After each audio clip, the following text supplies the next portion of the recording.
Doing it Yep. correct. Perfect. Okay, welcome back to the podcast, Dr. Carolyn Dean. Thank you so much for joining us again. Thank you, Renee and Lauren. I appreciate being back on because you ladies are doing such great work. I've been listening to your interviews, and the information you're putting out is very important. Oh, Thank thank you. you. Really appreciate hearing that. Yeah, I'm and grateful to we have you. love to have guests back on when we feel like there's always more. And we talked mainly about magnesium last time, but there are so many nutrients and in particular minerals that contribute to an optimal state of well-being. And we really want to focus on mental health because I think everyone has some sort of connection to wanting or being able to optimize their mental health. So we're going to kind of zoom out and look at that as a big picture today. And I think a good way to maybe kick off is like defining what is mental health, because maybe we all relate to it in a different way. In my mind, it's not just an absence of a mental illness or mental dysfunction, but it's really like optimizing our entire well-being through social interaction and mood and being able to interact with people and have joy, like all these things that really optimize our overall health potential. I would love for you to maybe share your definition, or if Renee, you want to share your definition of mental health, just to set the framework. You go, Renee. Um, yeah, I think that's a great question. I actually like using the term mental wellness. I don't know why that seems to like resonate with me because it doesn't think like, oh, it's just there's no disease or pathology, dysfunction. It's like, yeah, it's the overall holistic picture of even how we interact with others throughout the day and how we feel like our brain and mood function while we're working and how we're sleeping. I think mental wellness, there's a big role with how we're sleeping. A lot of people aren't sleeping well. And I hear that a lot from clients like, well, why do you think you're not sleeping well? And they're like, the racing mind. And I think that is a big piece of mental wellness. Right, right. Yeah. Okay, so two, maybe three things come to mind right away. I think what happened in the COVID years when people did not have the social interaction that they were used to, their minds just kind of shut down. We need a constant dopamine hit, oxytocin hit. We need those things. I remember I would walk on the beach walk. I live in Maui. I'm very blessed to live here. And during the quarantine, I was the only one walking, and I would meet a couple of the workers that had to keep the hotel grounds, clean and safe. And I got to know one particular gentleman. And after a while, we started having oxytocin hugs. We, Oh, that's amazing. now he sees me, he's a short little guy, really strong, bulky guitarist, singer, and he's the groundskeeper. He said, oxytocin, oxytocin, and he means it. He wants to share the hugging, share the oxytocin. And we don't talk about this enough. The second thing is, I think where I started really looking at what's going on with mental clarity was through the German New Medicine, total biology. I'm sure you're aware of that therapy. And it's about the conflict basis of disease. When you have a conflict that puts your head in a spin, like you're saying, you wake up in the middle of the night, you go to the bathroom, and your mind starts going over there, and it just goes in a. I used to call gramophone thoughts, but people don't know what a gramophone is, and Oh, that's so the conflict that a person does not think is able to be solved will create a spin in your head, and then your body, to save you from being distracted, tripping, falling, going in front of a car or whatever, the conflict will be put in a person's physical body as a physical symptom as the mind tries to solve the conflict. Mm. I mean, just the thought of that, oh my gosh, because my child is in intensive care and, I can't stop worrying. Do you know what happens? You start forming more milk ducts in the breast. And then that can be misdiagnosed as breast cancer. I mean, that's how strong the mind is trying to solve problems. So I encourage people to look into German New Medicine. When I started learning about it, going to lectures, etc., I lost my quote fear of cancer because when you get a stimulation of cells in the body, that's what allopathic medicine calls cancer, and it can just be a reaction to the conflict and stress.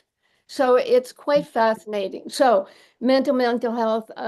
Then in terms of anxiety and the stress and being worked up and Renee, you mentioned not being able to sleep. Well, that's where all the adrenaline, the corticosteroids, they're still running through the bloodstream. And if you don't have enough methyl groups, which are just what is it? CH3. It's just a carbon, three hydrogens, simple as can be. If you don't have those methyl groups to break down the adrenaline and corticosteroids, then you just keep racing. So, I mean, that's how I look at mental health, as a way of trying to solve the problem right from the beginning. Yeah, thank Yeah. you for bringing that up because in my mind, there's like two large categories that contribute to mental wellness or mental health. It's the behavioral, the psychological, which we do have to interact and get oxytocin and be in nature and have community. But then there's all these physiological components, like you said, contributing to an optimal methylation cycle by having those methyl groups, and then also nutrients and minerals, which you're really brilliant at talking about. So I think we'll primarily kind of spend more of our time in that latter category with like the raw cofactors that contribute to these optimal metabolic pathways. Right. And basically, as we talked about earlier, we're focused on my latest ebook, The Complete Guide to Mental Health. I'm trying to go through topics and put in the information that I've learned about, various conditions. But with mental health and the nutrients, what I started to think was, well, the mental health, we think about the brain. Are the brain cells different from the heart cells? Why do we think the brain is so hard to deal with? Why was I told in medical school back in the mid 70s that, well, once you kill your nerves or once you have some sort of brain thing, you can't regenerate. Now we know that's not true, thank goodness. So what I looked at, because I'm big on magnesium, I said, well, I wonder how much magnesium is in the brain. How much magnesium does the brain need?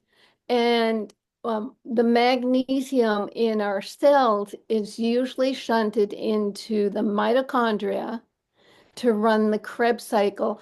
Well, first the glycolysis cycle to take glucose, make it into pyruvate, and then dump it into the Krebs cycle. And both cycles require magnesium in many steps. So I thought, okay, then what I know about the heart is that each heart muscle has 5,000 mitochondria. Muscle cells maybe 1 to 2,000. Red blood cells have no mitochondria. So then I finally, I mean, after whatever decades, I looked up how many mitochondria are in neurons. There are 2 million mitochondria in every neuron. Mm, Wow. Yeah, that's that is a big wow. Because what that means to me, as I've laid out, magnesium is necessary in the mitochondria, and the end product is ATP, adenosine triphosphate. And the researchers say it's really ATP-MG. You can't have energy molecule of ATP without magnesium being, kind of attached. So, what is happening in the brain of folks who are suffering? Well, we'll jump right to senility and Alzheimer's, even Parkinson's. what if they had enough energy, ATP, by way of having enough magnesium to make that energy to make the brain function better. The magnesium also helps detoxify. We think about Alzheimer's having aluminum, mercury, lead, maybe toxicity in the brain causing symptoms. Well, magnesium helps to dump those. And how it does that is very specific. Each cell in the body has magnesium and mineral receptor sites. So the minerals know where to go. Okay, we'll plug in here, plug in there.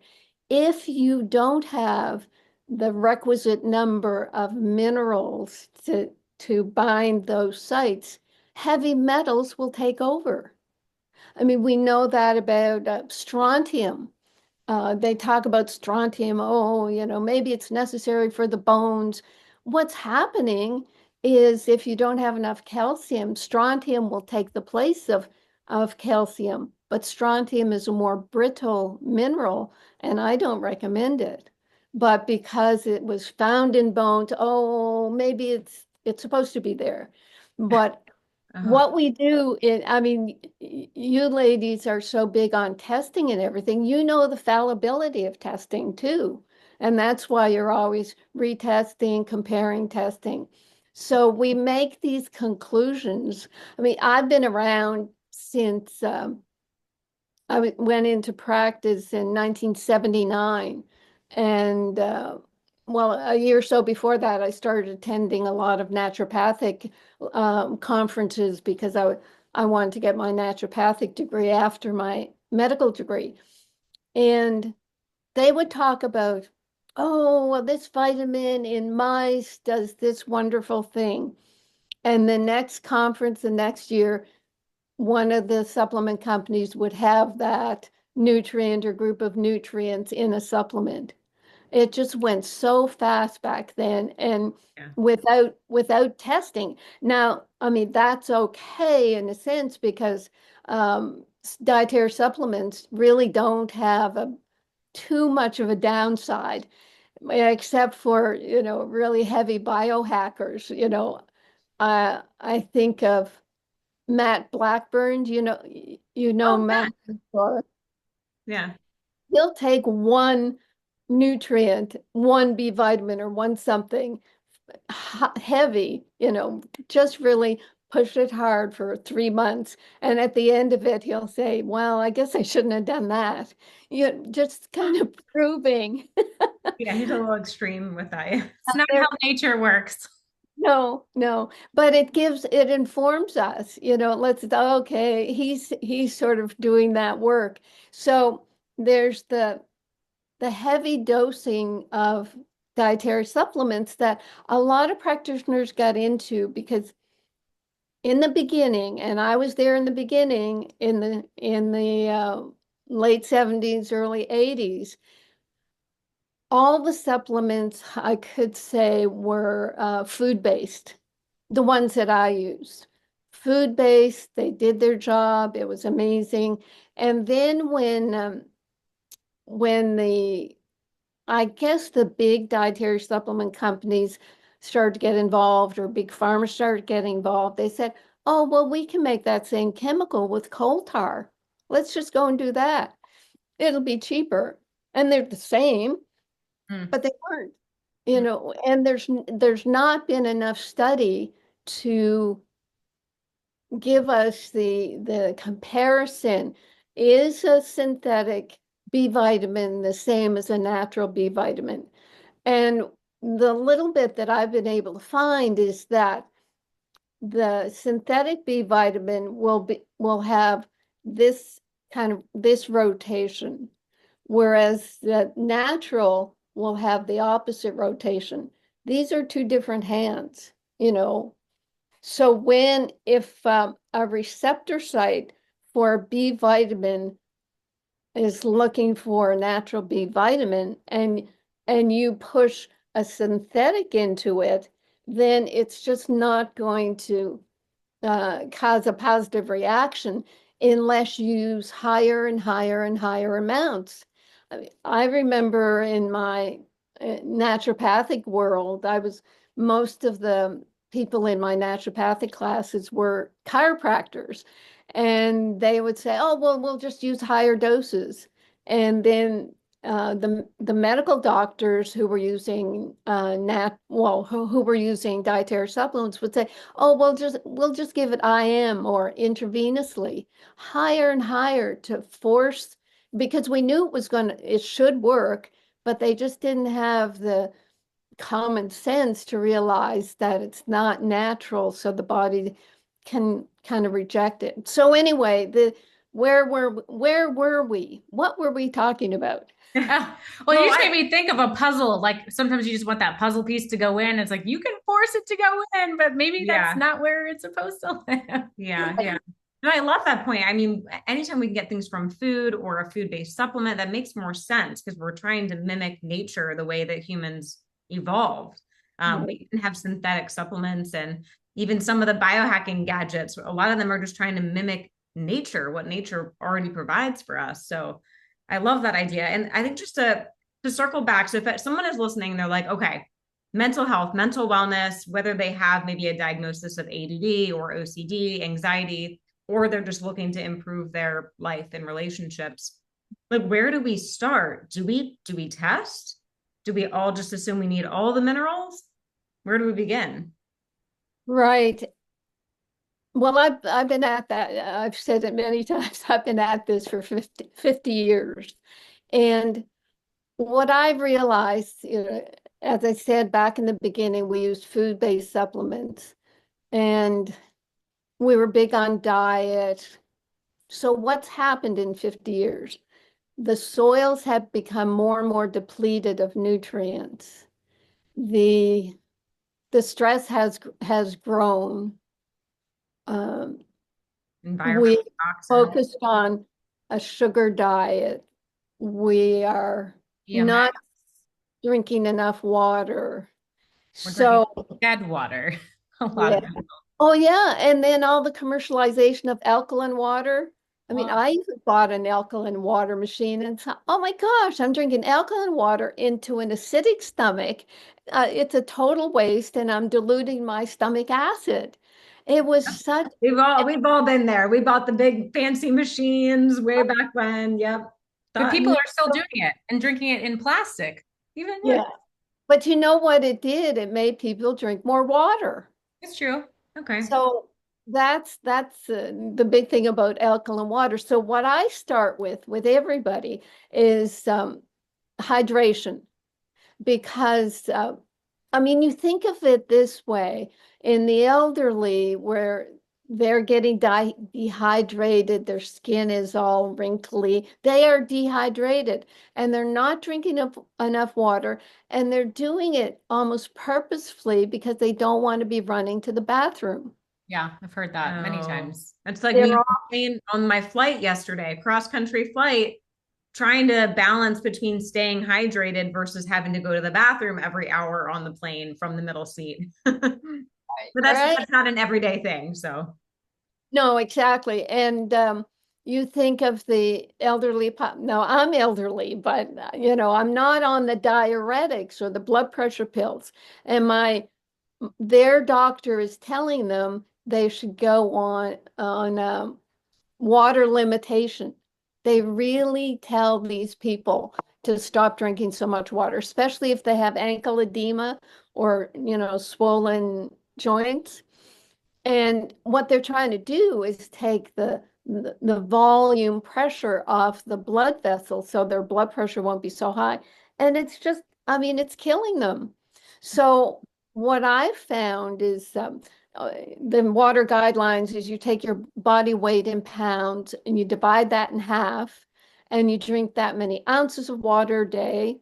Like 100 pounds, you do 50 ounces, and then put a quarter teaspoon of a good colorful sea salt, so it still has the minerals in each liter of water, and you're drinking that through the day.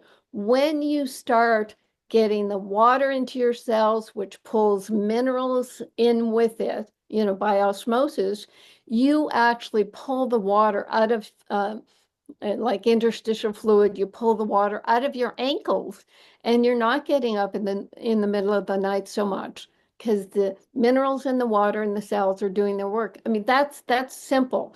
And people say, "Oh, my head is clearer." Yeah, so that's the start. And the next part is usually with my magnesium. I'm not, the FDA won't let me say my product names on social media because I'm implying that my formulas help people. Only drugs help people. Just know that. So with with my magnesium, it's also getting into the cells and starting the mitochondria functioning and getting your energy. You're taking it to help relax your muscles so you sleep better. You take extra at bedtime. You're taking it. I had to take it, or I had to make this special kind of magnesium for my heart palpitations because my electrolytes were so bad. I've heard you all say that the body, what is it you said? The body is all about the cells and the electrons. And I started out by saying the neurons and the heart cells need the same thing. They need the minerals to work the cycles. They need the omega-3 fatty acids to grow the membranes, the cell membranes. Um, I think the whole discussion now about seed oils being so bad, which we've known forever because they're pro-inflammatory omega-6. Well, if they are making your cell membranes, that's where you get the leaky cells and you start getting problems. Leaky gut, leaky cells, leaky brain. So I'm starting with sea salted water, a picometer size stabilized ion of magnesium, an omega-3. I use an algae because living here in Maui, the whales that come down every year, they live off krill. And I don't want to see the krill population be chunked up into omega-3 fatty acid capsules. Seriously, they could be starving the whales in another few years. So Wow. there's those are I think the basics, but we've already talked about methylation, and that is very important, and that's the B vitamins. Can we So just to recap, just basic water, because what you said is great. Like understanding body weight, add a pinch, but people still get really wrapped up in that. I don't know. I don't know if I'm drinking the right amount of water. So what are like little subtle signs and symptoms besides like dry skin or urine color? What are these things we can pay attention to so we don't have to wait to do a lab test, which we know is dynamic and maybe not always so accurate? What else can people pay attention to know as they experiment with water and electrolytes if they're getting the right amount for themselves? well, I think, Lauren, that's why I went to the half your body weight in ounces, because we mix up thirst and hunger. A Yes. lot of times people will say, "Oh, I got to eat something," but if you drink something, you're satisfied. Yeah. We don't have a clue what it means to be hydrated, Mm-hmm. and I know I plenty of people that never feel thirst. So yeah. that's a tricky thing to say, drink more water. And clients say, I'm never thirsty. But But see I that, know you're dehydrated in your cells. and that could be someone who's always eating. I've had people say to me when I tell them to go on a liver snacking diet. Liver snacking is just intermittent fasting, where you're letting your glycogen stores in your liver give you the energy you need so that your body will have that energy, but then go on to breaking down fat and everything. That's I've had like people that. say to me, Yeah. I've never been hungry in my life because I eat every 2 or 3 hours. And back in the 70s, that's what everybody was into was hypoglycemia. Mm. Everybody thought, oh, everything is low blood sugar. And it's not, because look at all of us now doing intermittent fasting. I haven't eaten yet, and I'm fine. So, um, Yeah, in terms, I just go for the water guidelines, and because I know people are not going to take all the advice about, well, your skin doesn't do this, or I don't know how to guide them other than just say, drink this as much as you can. Some people can't. And I also say, stop drinking around even 5 or 6 p.m., or you might be up at night. Yeah. Or experiment with the minerals at nighttime and see if it leads to less wake ups. I've had plenty of clients have success with that. It feels counterintuitive, but it works. Right, right, very good. And yes, more about the minerals. One of the things I discovered after I worked with a chemist on the picometer magnesium was, oh, I have to have a multiple mineral. I have to picometer all the multiple minerals. And when I was researching what I wanted to put in, I ended up with 12 minerals. And it was a real revelation to me because 9 of those 12 are necessary for thyroid hormone production. And if the thyroid is hypo, then look at you adding up what that would be. What do you got? Seven. I got to What, 7. well, That's there's also molybdenum and copper. I got the copper, forgot about the molybdenum. Yeah. Right. Molybdenum. So with the thyroid, I mean, I had the shock of my life in my private practice when a woman came in and she was just, it was like death warmed over, overweight, kind of sweaty, and I did a physical, her heart was very slow, and then I felt her neck and she had a goiter. And I sent her to the hospital right away because she was in a low thyroid crisis, not a hyper crisis, a hyperthyroidism crisis, but a hypothyroid crisis where her heart was shutting down and she just didn't have the hormones to keep her metabolism working, and she was depressed and all the rest of it. So that really showed me what the thyroid can do if it's so low. So I think the thyroid is responsible for a lot of our mental health, and that's why I recommend the 9 minerals to support thyroid hormone rather than waiting for your thyroid to die, where then you give thyroid hormone replacement, either synthetic or desiccated thyroid, neither of which are 100% uh, valid, or they're not going to replicate your thyroid hormones. What replicates them is making them yourselves with the minerals. And then Makes more sense.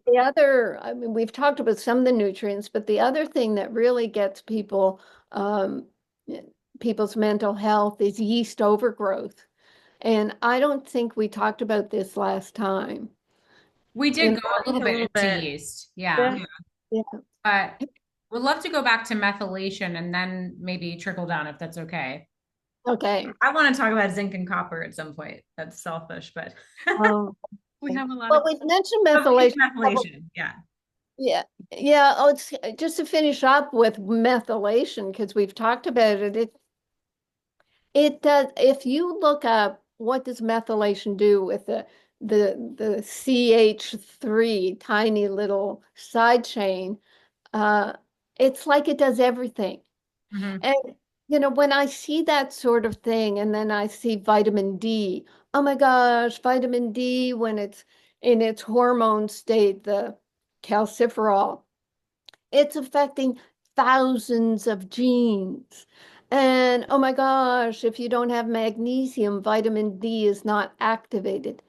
Everything is so intertwined. You cannot just focus on one thing. And actually, after I wrote my first magnesium book, I was in New York and Random House asked me to write it.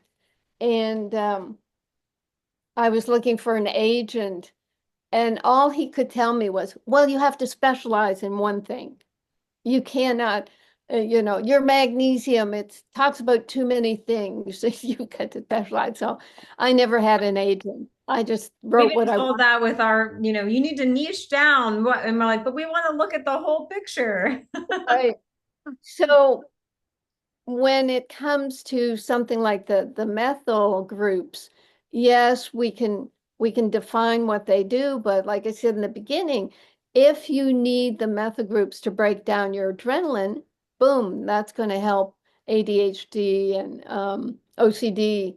And if you look at them in terms of, like you said, Lauren, people just, clamoring about, oh my gosh, I've got a faulty gene. It's not a faulty gene. It's a variation that is either not turned on or turned off, or there's something with the epigenetic factors of the vitamins and minerals that are making this MTHFR happen. And as it turns out, magnesium is necessary in 3 of the 5 enzyme systems that work in the methylation cycle, and the B vitamins, of course. And they just talk about folate, and then people turn up with some sort of folic acid, or they turn up with a methylated folate that's very high potency that throws other things off balance. Mhm. So, I mean, that's my concern. And it rolls back to how the I guess it was the genetic research people decided to figure out the human genome. They wanted to translate the human genome, and this was like 20 years ago. They wanted to identify all the genes in the body to do what? To snip out the ones that they didn't like, or to snip out the disease genes.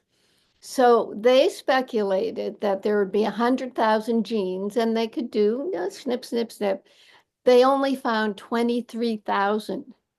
And the whole industry just went crazy. It's like, oh my gosh, this means that several genes are working on this one thing. We can't snip out all so it meant, and you saw it, it meant that that whole industry went public, Mhm. and they started marketing it to in the beginning it was practitioners, but then it became just to the public. Oh, find out, your genetic history, find out what my foster son, he found his birth father through doing genetic testing. So everybody had a different angle, but my complaint with the gene testing, over-the-counter gene testing, is they'll say, oh, these are the top 100 gene variations. And seriously, Oh, that little. I know, and it just made people think, oh my gosh, I've got so much wrong with me. Genes, how can I fix them? There's nothing I can do. And then they run to us, you know, what can I do? What can I do?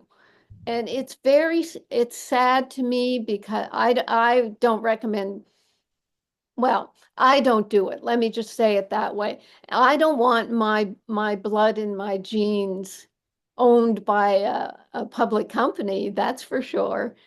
Yeah. And I You. don't, I Yeah. would not like to know all these things. How many people with the BRCA gene have gone and had breast removal because they were afraid of getting breast cancer?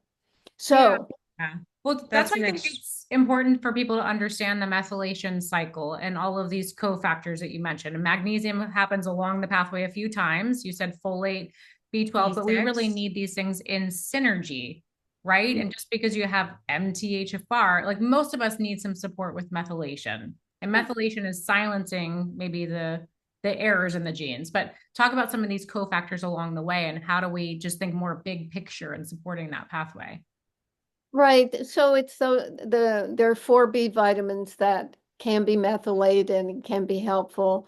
B12, folate, B2, B6. Mhm. So there's magnesium that's important in the enzyme systems.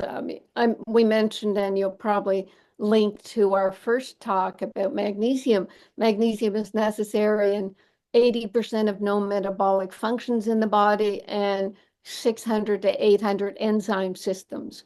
So you take an enzyme system that's helping to create the methylation that's solving genetic problems. I mean, the methyl groups are necessary for RNA and DNA repair. So with with a lack of the B vitamins and magnesium, and there are other minerals. Zinc is big. Mhm. Zinc is big in the methylation pathways as well. And those are the three that come to mind. But do you have any others in your mind and what nutrients are working with methylation? Because we only have to study uh, a like copper, for example, could be important, but have we studied it in methylation? No, I don't And see that. I see Yeah. zinc, but I do know that zinc and copper have to be in balance. So when we start targeting these synthetic supplements in these high potency doses, as you mentioned, we're trying to force it into the cell. We're kind of disrupting the whole system. We're not honoring the natural flow and system the way our body wants to be living right, in nature. So, right. Right. Well, to quickly go back to the thyroid, here's what happens as I can see it. Everybody says, oh, you need iodine because T3, T4, three iodines in T3, four iodines in T4. It's like, oh, give me a lot of iodine. But then, oh, you also need selenium for the next step. Okay, give you selenium. But then it keeps going where, and I don't know the sequence. It's not going to be sequential you know, like a train, but you need the zinc and the copper, molybdenum, and as well as the magnesium, probably calcium, so boron.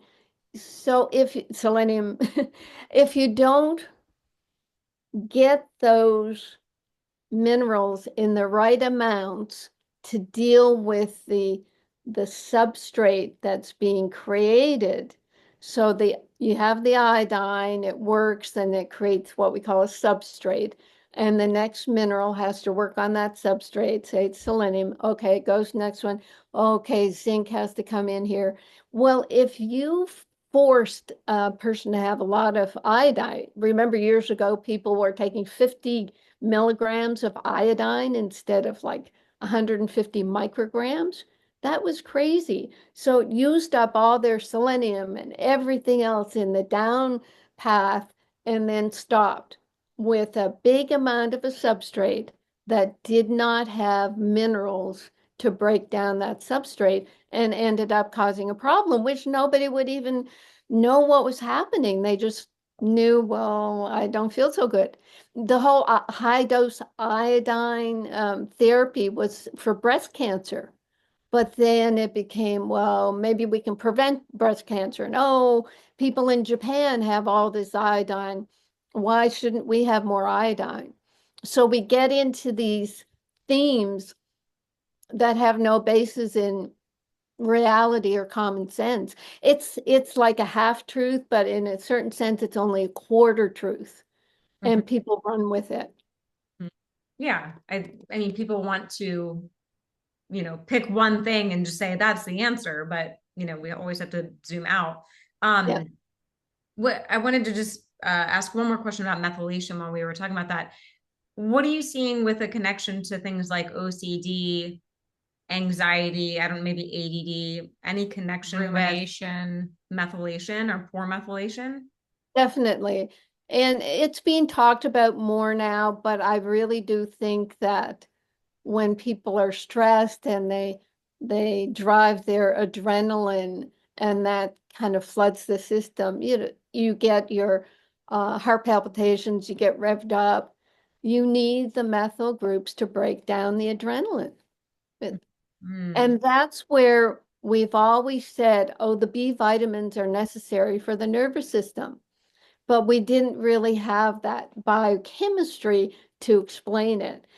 It's very simple. There's a lot more to it, I know, but just to be able to say, oh yeah, you have to break down the adrenaline. If it keeps building up, then you're going to be wired when you go to bed, you're lying down and that's your heart beating and your mind racing. Mm. Yeah, I personally struggled with that a lot in high school, and the solution was here's an anti-anxiety med. That was no, I didn't take it. I didn't take it, but that was the only Yeah. option. It's Rather than crazy. looking at the foundation. So I'm so curious. Yeah. So we need the methyl groups, but I have several clients, and I know we can't simplify methylation into you're an over methylator or an under methylator. Like there's so many different pathways. But if someone is getting anxious from more methyl groups, would you then look at the minerals underneath? And is it usually a mineral insufficiency? Well, I would have people on the sea salt, on the picometer magnesium, picometer, multiple minerals first. Before And the methyl. oftentimes that's a good base, but I'd also put them on. I have a low dose food-based methylated B, which also includes taurine and methionine. Mhm. Taurine helps the bile and the heart. The methionine is a glutathione precursor. So that grouping, you could call it a bit of a detox formulation. Methionine, taurine are sulfur-based, so that sulfur is needed for the sulfation pathways in the liver. And the methyl groups are all over the place, even in methionine. So to me, that's standard. In my world, I've really just over the 50 years figured out, well, let's get the basics, but let's make them so well absorbed that the body, just pulls them in and works with them. Uh, Yeah. my company is on dietary supplement company, and it's online. So I can't do what you all do, because what you do is you'll take the people who've tried everything, been everywhere, done everything, and then you'll fine tune them. Mhm. I'm doing the basics of maybe 80% of people will be benefited just by going on good amounts of the right nutrients. And it is not high dose. I got away from, well, I never was into high dose, but I realized when the regulations come in, as they eventually will, about dietary supplements, they'll take away all the high dose supplements because they think they interfere with drugs. And that's what the Codex Alimentarius, that whole business, World Economic, no, the World Trade and is it the UN? Do you know the Codex Alimentarius? No, no. No.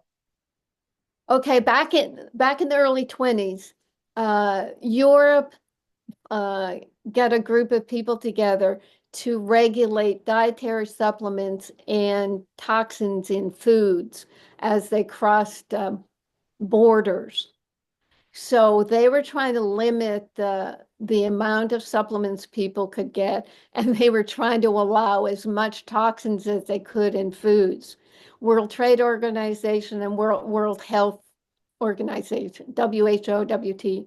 So I went to two meetings, one in Bonn, Germany, and one in Rome, and I saw the writing on the wall because their stated mission was to make sure dietary supplements did not interfere with drugs. So I said, okay, we'll see what happens. And we've got like Dick Durbin in Congress. He's very anti-supplement. So he's constantly trying to stop the the righteous sale of dietary supplements. So we've got a fight ahead of us, but if I figured with my company, if I stayed low potency, I'd be fine.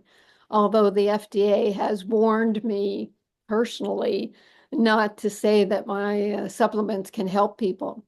So it's, Yeah, yeah. There's one supplement brand that I've been using for like 20 years, and I've watched them. I know one of the reps over there really well, and he says they're always looking at what's coming. And so they're changing the labels and the names. They're trying to stay ahead of it, but they said it's just Hmm. a constant game. yeah. And that's where, again, folks depend on what your work to be able to guide them through this maelstrom. It's just Tough. incredible. It's tough, but it sounds like we Yeah. just need to simplify. We need to step back and just take some minerals. Yeah. Everyone Well, can.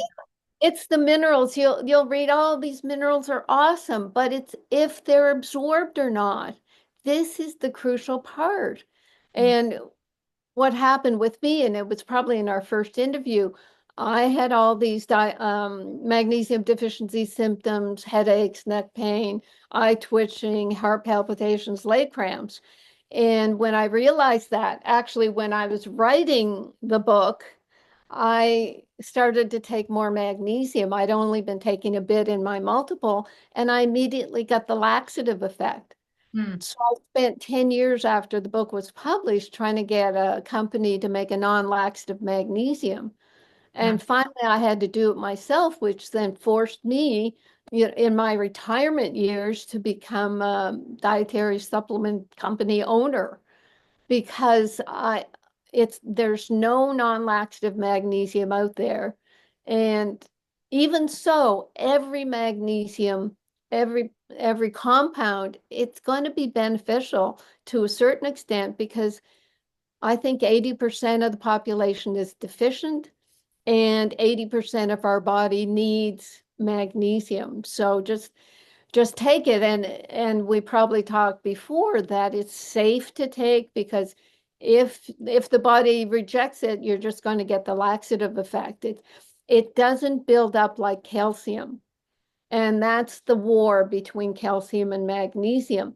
Magnesium keeps calcium soluble and directs it to the bones and teeth. So if you don't have enough magnesium, that's where you start building up the calcium in the cholesterol band-aids on our artery tears. That's what's causing the atherosclerosis is the arteries get torn because they don't have enough collagen, because you don't have enough vitamin C. Cholesterol puts a band-aid on it to help us. It's not the bad guy. And then if you have too much calcium because you don't have enough magnesium, calcium deposits in that plaque, and then that can break off and cause the heart attacks and strokes. So it goes back to vitamin C and magnesium. Yeah, So it people makes. are still throwing out their egg yolks and taking calcium supplements. Hear it all the time. No, no. Um, And and Carolyn, t and taking magnesium as a laxative. Right, oh right. yeah, yeah, Yeah. yeah, yeah, yeah. What do you think about children with like hyperactivity, ADD? It seems like it's on the rise. I know we're maybe diagnosing it more, but I'm sure you would agree when we were kids, there was like one I didn't kid in know the anybody. class. There was like always one kid that was like very like The bad kid. hyperactive. Yeah, the bad kid. The teacher always made him sit in the front right corner to watch them, whatever. But it seems like nowadays, like kids are just kind of running wild. I don't know. What are your thoughts on like, is this a magnesium deficiency, minerals? It's the diet. It starts with the diet. I know when I worked with ADHD and autism groups in New York, the hardest thing in the world was to get the parents to stop sugar, gluten, and dairy. Mm. And if they couldn't do that, it was very hard to do too much. And even back then, I'm talking about the mid late 90s. I was doing a clinical research trial on AIDS and chronic fatigue.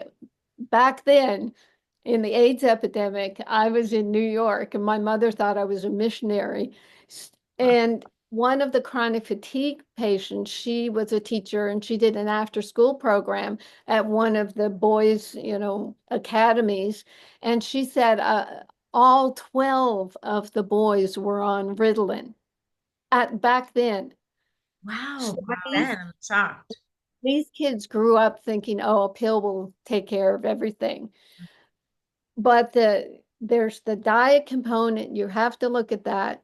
What sugar's doing to the body is, get this, uh, glucose sugar and vitamin C both are transported by insulin to the cells. Mhm. If you have a lot of sugar and a little bit of vitamin C. It's the sugar that will get in the receptors and jam up the cells, and you won't get your antioxidant vitamin C into the cells. And if you don't have the vitamin C, then your immune system is deficient. The the sugar will also, the insulin, high insulin with the sugar will also block lymphocytes. So there's research to say that after a big sugar meal, your immune system, your white blood cell count is down for about 4 or 5 hours.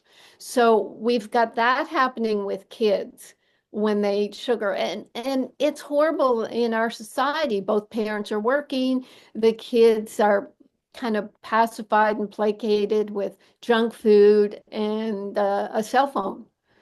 So there, and the cell phone is going to cause a kind of a dopamine serotonin thing going on. So their neurotransmitters are really on a roller coaster. Because you're getting as much negativity from social media as you're getting positive. So it's difficult. Here in Maui, I heavily support an organic farm. You could say it's my farm. Organic biodynamic. We're trying our best to do children's farm tours to get kids used to whatever eat the farm food culture. And it's a little easier here, but it's an uphill battle. Yeah, that Yeah, food it's great sourcing doing is it. so tough. And I have so many clients that just don't have access to real food. And I'm hearing the ADD a lot too. And I have a friend whose son was diagnosed and she was like, we've cut out all the red 40. I'm like, why are we so hyper fixated? Like, good, take out the Yeah. red 40, but it's more than the red 40 at this point. Right. Right. So, I mean, specifically though, I haven't told you what I recommend. I have a protein powder. It's no lactose whey, rice, and pea powder. It's got some fatty acids. It's like a food supplement or meal replacement, but the FDA won't let us call it that. So I get parents to whip that up with some magnesium, with the multiple mineral and open up the methylated B capsule, and that's their morning breakfast. And that they do really well on that, and it's easy for them to uh, cover up the taste of the of the nutrients, because that's the thing with kids. They don't like anything that tastes weird, although they'll eat junk food all day. Yeah. Yeah, And they're I'll used to that. consume most things, but minerals are pretty intense. You know, the good ones are intense. Oh, Mm-hmm. yeah, I do Yeah, think combining is super helpful. Yeah, go yeah. ahead.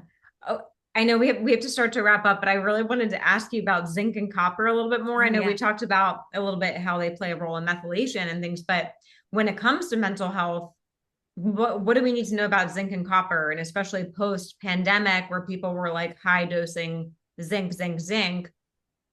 What are we seeing now? Right. The copper story, Carl Pfeiffer, about 40 years ago, he put out this whole thing about copper is toxic, avoid it, real concerns about it. And it was he was looking at the schizophrenic model. And I don't know that he did the copper zinc balancing. And that scared a lot of people, even to this day. What I did around the pan well the I'll just call it the COVID years. I with a zinc, a picometer zinc, I put 10 parts of zinc to 1 part of copper. That is the balance. And it's I a was 15 to 1, so that's a little bit less on the zinc you're recommending. 17 I always thought it was 15 to 1, the ratio. So you're recommending actually less zinc. less zinc, yes. Because if you get a copper that's bioavailable, and picometer in size, you can use a very low potency. Hmm. Because what happens, people will say, oh, you have to take 50 milligrams of zinc. Do you remember what they were taking? It's very high dose zinc. So I'm sure a lot of people got into copper deficiency, but I'm just working with 10, 20 milligrams of zinc and 1 or 2 milligrams of copper. And it's the bioavailability, because if you look at what zinc does, it's incredible the amount of things that are become abnormal if you don't have enough zinc. And I know whole communities that I consult with that are so afraid of zinc, and I've had to really educate them about it. It's everything is important, but in low dose and in a form that's going to be highly absorbed, and that's the difference. Yeah. Right. Yeah. My mentor believes that zinc is like the number one mental health nutrient, which is awesome to bring attention to that. But then we always have to zoom out and look at the proper ratios because we can get hyper fixated on one thing. Not saying that he is, but yeah, we can't forget about how these exist in the body. And that And definitely in happens. nature, And in nature. you're not going to have a food that just has zinc. Right. Right. And people, that makes me think of how people say, oh, I've been told I should take my calcium away from my magnesium or separating things. I said, you look at your collard greens or your Swiss chard.